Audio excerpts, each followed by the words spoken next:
Hello guys, আমি আপনাদেরকে আজকে একটি রহস্যময় গল্প বলবো। গল্পটি রহস্য বলার পিছনে একটি রহস্য রয়েছে। তো গল্পের শুরুতে আমি আস্তে কথা বলতেছি, কারণ হচ্ছে আমি এখন একটু নীরব স্থানে আছি এবং এখন রাত আনুমানিক 4:30টার কাছাকাছি হবে। তো ঘটনার শুরুতেই আমি দুটি কথা বলে শুরু করতেছি। এক, আপনারা যেটা বিশ্বাস করেন সেটাই সবসময় সত্যি হয়। দুই, অদেখাকে কখনো বিশ্বাস করবেন না।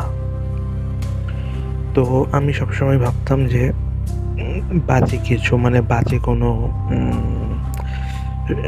অশরীরী, মানে এমন কিছু এন্টিটি যা আমরা আমাদের এই নেকেড আইতে দেখতে পারি না, কিন্তু আমরা অনুভব করতে পারি, এসব বলে কিছু নাই। তো এই ঘটনাটা একটু ছোট, তবে আমি এটা সম্পূর্ণ শেয়ার করতেছি। তো এটা ঘটে আনুমানিক ধরতে গেলে 10 থেকে 12 দিনের আগে। তো কি ঘটে, আমি তখন মানে নিজের পড়াশোনা নিয়ে একটু ব্যস্ত, পাশাপাশি আমি একটু গেম খেলতে পছন্দ করি। তো দুটোই চালাচ্ছি একসাথে, মানে রাত তখন প্রায় 3টার কাছাকাছি। তো আমার যে রুম, এই রুমের সাথে হচ্ছে বারান্দা।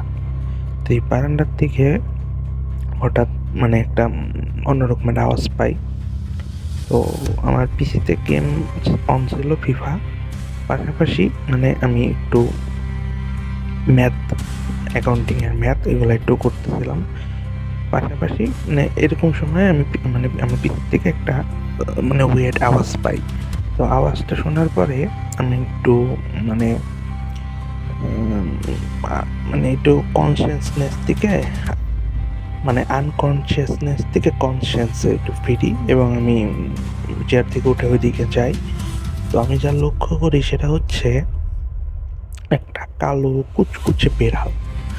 সে মানে ওখান দিয়ে হাঁটাচলা করতেছে। আমি প্রথমে ভাবছি হয়তো বা এটা আমার আশেপাশে বাসার কোনো বিড়াল, বা কোনো অন্যরকম, মানে আমার রাস্তাতে ঘুরে বেড়ায় বেড়াল, এরকম কারো পোষ্য না, এরকম কোনো বিড়াল। তো আমি করছি কি, আমি ওরা যা করে এরকম একটা সাউন্ড করছি।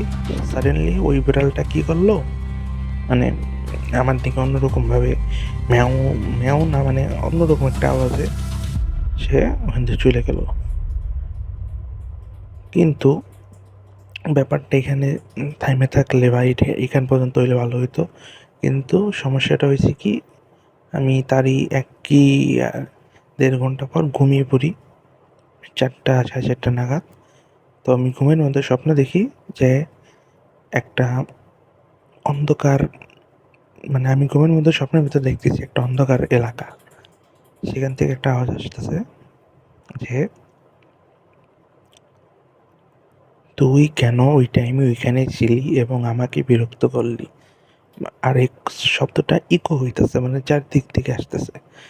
আমি সাডেনলি জিনিসটা মানে ওই স্বপ্নের ভিতর দেখে, আর মানুষকে যেভাবে বোবাদি ধরে, মানে বোবাদি ধরলে কি হয়, মানুষ নিঃশ্বাস নিতে পারে না, বডির মুভমেন্ট হয় না। তো ওইগুলো আমার সাথে শুরু হয়। তো আমি তখন সূরা কালাম পড়ে নিজেকে মুক্ত করি এবং এটা আমার কাজে দেয়।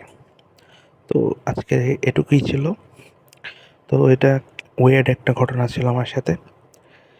তো এটুকুই, আজকের জন্য এটুকুই। আবার হয়তো নতুন কোনো গল্প যদি আমার সাথে ঘটে তাহলে আপনাদের সাথে আবার শেয়ার করব।